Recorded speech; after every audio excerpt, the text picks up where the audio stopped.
नमस्कार।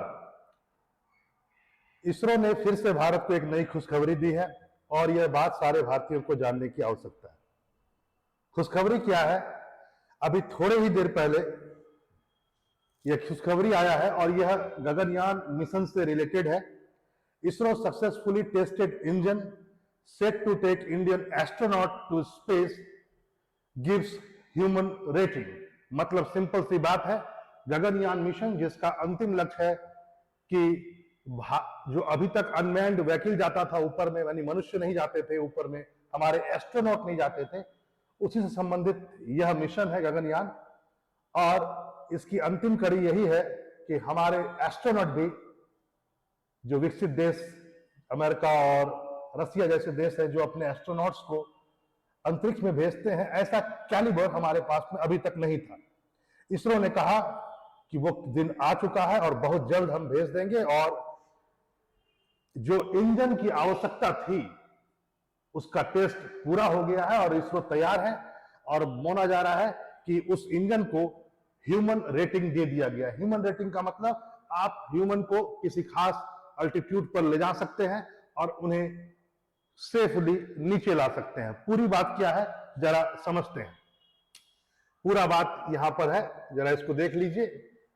इसरो's Gaganyaan mission cleared another hurdle. दोबारा एक हर्डल जो था, जो इंजन की हमें आवश्यकता थी, जितने थ्रस्ट की हमें आवश्यकता थी, उसके लिए एक ताकतवर क्रायोजेनिक इंजन की आवश्यकता थी, उसको भारत ने प्राप्त कर लिया। इस क्रायोजेनिक इंजन का नाम है CE-20। ध्यान रखेंगे, और यही होगा जो गगनयान को लेकर के जाएगा, इस प्रोजेक्ट को पूरा करेगा। इसका सफलतापूर्वक परीक्षण हो गया है और अब इस इंजन को ह्यूमन रेटेड कर दिया गया है। मतलब अब यह ह्यूमन को लेकर जा सकता है।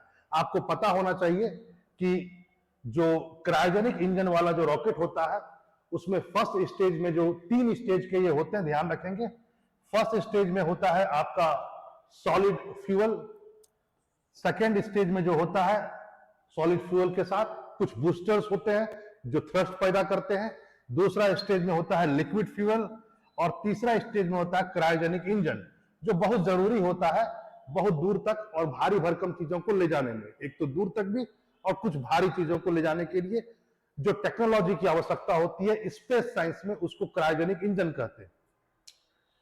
तो उस इंजन को प्राप्त कर लिया गया है CE-20 और उसको ह्यूमन रेटेड कर दिया गया है। और यह जो क्रायोजेनिक इंजन है, ये किस व्हीकल में लगेगा जान लीजिए। LVM-3 व्हीकल में लगेगा। इसी व्हीकल में, यानी मैं कहूं इसी रॉकेट में तीसरे स्टेज में ये लगेगा, जो अंतरिक्ष में मानव को भेजेगा। अभी हाल ही में क्या कहता है, ट्विटर पर भी, जो पहले नाम ट्विटर था अब एक्स है, तो एक्स पर इस सफलता को शेयर किया है इसरो ने और बोला है कि हम लोगों ने इसको प्राप्त कर लिया है। ये देख सकते हैं, mission Gaganyaan ISRO's CE-20 cryogenic engine is now human rated for Gaganyaan mission. मतलब इसरो ने एक्स पर यह पोस्ट किया है। मैं फिर से बोल दूं, एक्स जो है वह ट्विटर का ही पुराना नाम है। कुछ और बातें को इसमें देख लेते हैं। बेसिकली जो स्टेटमेंट इसरो से आया है, उन्होंने कहा कि ये हमारे लिए माइलस्टोन है कि हम लोग को ह्यूमन रेटेड मिल गया है वो क्रायोजेनिक इंजन, जिसका नाम CE-20 क्रायोजेनिक इंजन रखा गया है, जो इंसान को लेकर के जाएगा ऊपर, जो व्हीकल का नाम है LVM-3। माना जाता है कि यह जो मिशन है ये इस साल के सेकेंड क्वार्टर में, 2024 के ही सेकेंड क्वार्टर में माना जा सकता है। अप्रैल के महीने में, अप्रैल या मई के महीने में इसको लॉन्च किया जाएगा। और इसका टेस्टेड जो फाइनल टेस्ट जो किया गया था, ये 13 तारीख को किया गया था। इसमें एक बात यह कहा गया कि ये कोई सिंगल टेस्ट नहीं था। The final test was the 7th of the series of vacuum ignition test carried out at the high altitude test facility at ISRO's propulsion complex. ठीक है, महेंद्रगिरी। यानी कोई एक एकल टेस्ट नहीं था, यह एक 7 टेस्टों की एक श्रृंखला थी और इसी में यह अंतिम टेस्ट था। और यह पूरा टेस्ट जो किया गया है, यह महेंद्रगिरी में किया गया है, जहां पर आपको पता होना चाहिए कि महेंद्रगिरी में बेसिकली लिक्विड फ्यूल का उत्पादन होता है रॉकेट के लिए महेंद्रगिरी में, और उसी कॉम्प्लेक्स में इसको एक तरह से फाइनल टच दिया गया और एक तरह से ये स्टिमुलेटेड द फ्लाइट कंडीशन, मतलब एक फ्लाइट कंडीशन तैयार किया गया तो, और एक लैबोरेटरी टाइप का है ना, एक तरह से कहा जाए एक लैब में टेस्ट किया गया और यह सफल रहा। ठीक है, आगे चलते हैं। यहां पर यह भी जैसा कि मैंने आपसे कहा कि सेकेंड क्वार्टर में शायद गगनयान मिशन को लॉन्च किया जाएगा 2024 में। अब देखिए इसमें क्या है, जरा सुन लीजिए।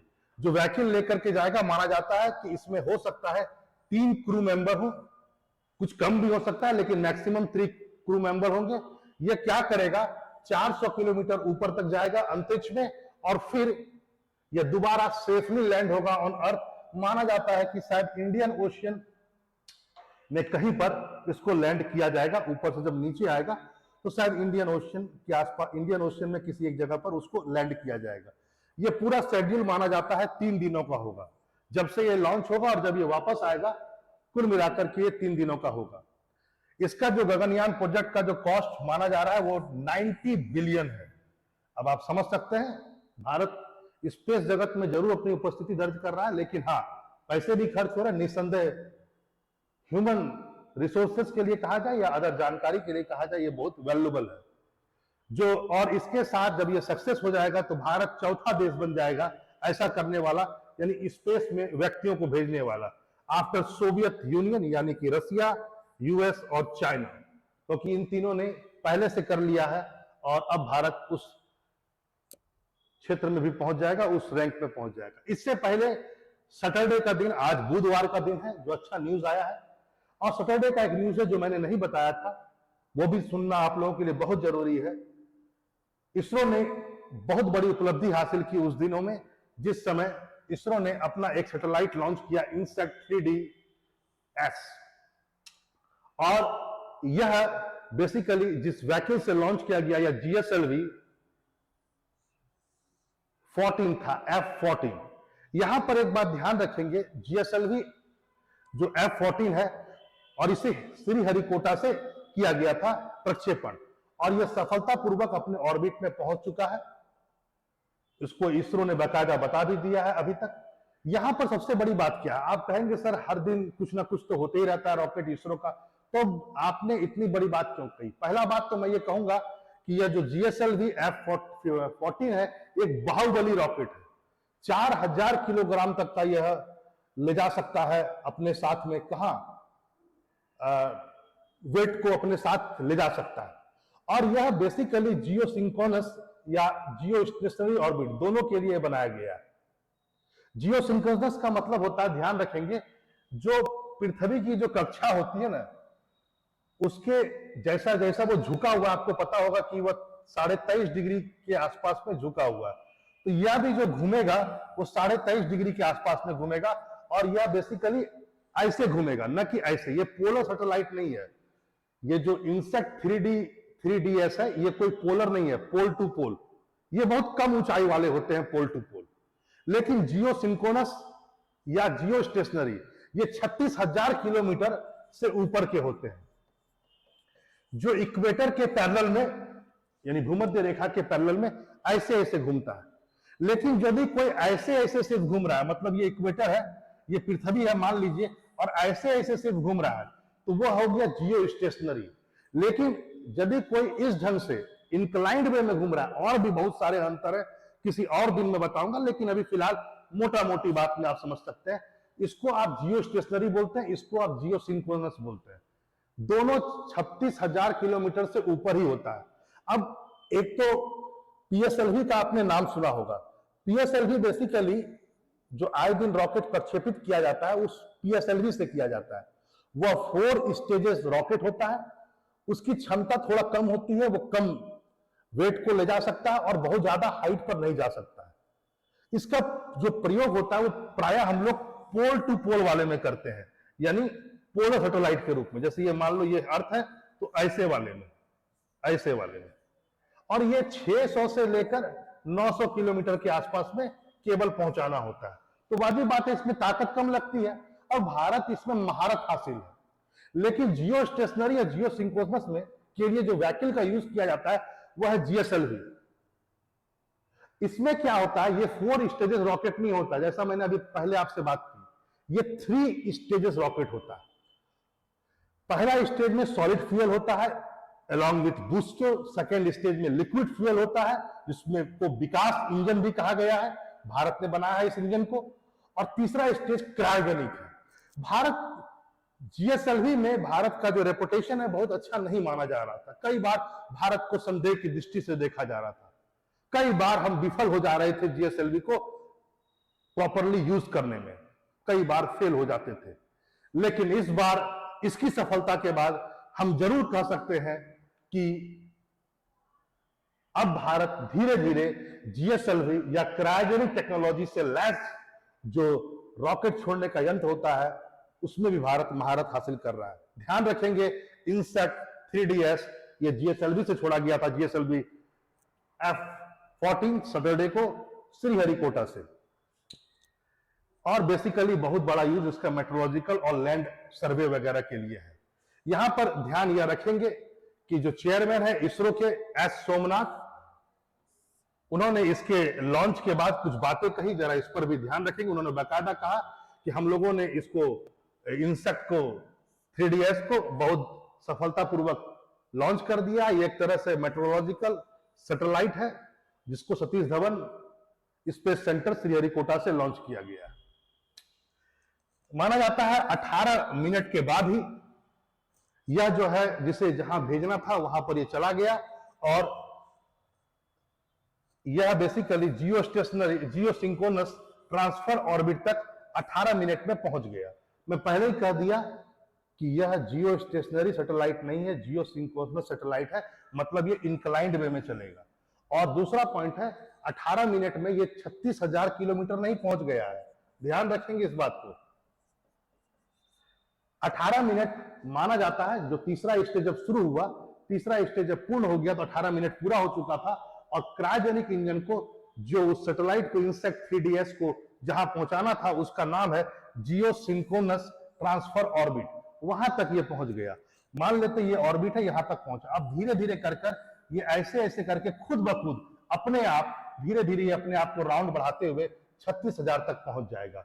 यदि एक बार आप इसको यहां पहुंचा दिए तो उसके बाद नहीं सोचने की जरूरत है। यहीं तक पहुंचाना हम लोग को दिक्कत हो रहा था जियो सिंक्रोनस ट्रांसफर ऑर्बिट में। एक बार ये यहां पहुंच गया तो खुद ब खुद वह वहां तक धीरे धीरे अपने एरिया को बढ़ाते हुए कुछ दिनों के बाद 36,000 किलोमीटर पर पहुंच जाएगा। तो ये बहुत बड़ी सफलता थी भारत के लिहाज से, इसको भी आप समझेंगे। यहां पर एक बहुत अच्छा वर्ड यूज किया गया, डिसिप्लिन बॉय। क्या है डिसिप्लिन बॉय, तो जरा इसको भी समझें। ये जो आपने अभी सुना जीएसएलवी F-14 इंसेक्ट 3DS, तो ये जीएसएलवी जो है बेसिकली इसके जो मिशन के डायरेक्टर है टॉमी जोसेफ, उन्होंने बाकायदा कहा कि जीएसएलवी जो था अभी तक एक तरह से बहुत बैड बॉय का इमेज में था। बैड बॉय इसलिए कहा गया कि बार बार कई बार, एक बार सफल होते थे तो 2 बार विफल हो जा रहे थे। क्रायोजेनिक वाला स्टेज सही से परफॉर्म नहीं कर पा रहा था, बहुत सारे लिमिटेशंस थे, कुछ देश हम लोग को देना नहीं चाह रहे थे, बहुत तरह की बातें थी, और यदि ज्यादा पैसा देना पड़े तो वो भी सही बात नहीं है। तो हम खुद चाह रहे थे कि हम अपना बनाए, और बहुत सारी बातें। लेकिन इसकी सफलता के बाद जो ये नटखटपन वाला था जीएसएलवी, जो नटखट एक नॉटी बॉय, इन्होंने वर्ड यूज किया था कि अभी तक ये एक नॉटी बॉय के रूप में था, इसकी सक्सेस के बाद हम कह सकते हैं कि जीएसएलवी अब एक डिसिप्लिन बॉय बन चुका है, यानी क्रायोजेनिक टेक्नोलॉजी में भी हम अब ऊपर आ चुके हैं। आगे चलते हैं, कुछ और बातों को देख लेते हैं, 1-2 और बातें, इसको भी जरा देख लिया जाए। एक बात ध्यान में रखेंगे, आपके जानकारी के लिए मैं बता दूं, विक्रम साराभाई स्पेस सेंटर जो है, इसके जो डायरेक्टर है इनका नाम है एस युनिकृष्णन नायर। ध्यान रखेंगे, उन्होंने भी बहुत अच्छी अच्छी बातें कही। इसके लॉन्च होने के बाद सभी भावुक थे। यहां पर आप ध्यान में रखेंगे, वो जो जोसेफ थे वो बेसिकली डायरेक्टर थे उस पूरे मिशन के, सोमनाथ चेयरमैन है इसरो के, और ये विक्रम साराभाई स्पेस सेंटर के डायरेक्टर है, इनका नाम है युनिकृष्णन नायर। तो इसको ध्यान में आप रखेंगे। वाजिब बात है कि अभी जो भारत ने एक बहुत बड़ी इसरो की तरफ से जो न्यूज आया है कि हम लोग ह्यूमन रेटेड कर दिया गया है क्रायोजेनिक इंजन को गगनयान के लिए, और ऊपर से सैटरडे की वो सफलता, इन दोनों के बाद जरूर कहा जा सकता है कि इसरो आने वाले समय में जो इसरो के जितने भी बड़े बड़े प्रोग्राम है उसको ये बूस्ट करेगा। खासकर नासा और इसरो के द्वारा जो एक प्रोग्राम लॉन्च किया जा रहा है, एक बहुत बड़ा, उसका नाम है निसार। निसार जिसको लॉन्च किया जा रहा है उसको यह जरूर सपोर्ट करेगा। एक तरह से जो निसार है वह एक प्रकार का रडार है जिसको दोनों मिल करके लॉन्च करेंगे, और माना जाता है इसको लॉन्च करने में जो व्हीकल का यूज होगा, इसमें भी जीएसएलवी है, लेकिन इसमें जो यूज होगा वह होगा मार्क 2, यानी जीएसएलवी जो आपने अभी देखा F-14, उससे थोड़ा सा इसका स्पीड और कैपेसिटी ज्यादा होगी जीएसएलवी मार्क 2 का, उससे इसको लॉन्च किया जाएगा। याद रखेंगे प्रोजेक्ट निसार जो है यह भी एक प्रकार का इसरो का प्रोजेक्ट है, और ये दोनों के साथ मिलकर के है, नासा और इसरो। फुल फॉर्म क्या है इसका? NASA ISRO synthetic aperture radar. फिर से मैं बोल दूं, NASA ISRO synthetic aperture radar, इसको लॉन्च किया जाएगा। और अभी हाल ही में आपको यह भी सुनने को मिलेगा इसी साल कि यह भी लॉन्च हो गया। चलिए फिर से मिलते हैं एक नए टॉपिक के साथ, एक नए बिंदु के साथ। नमस्कार।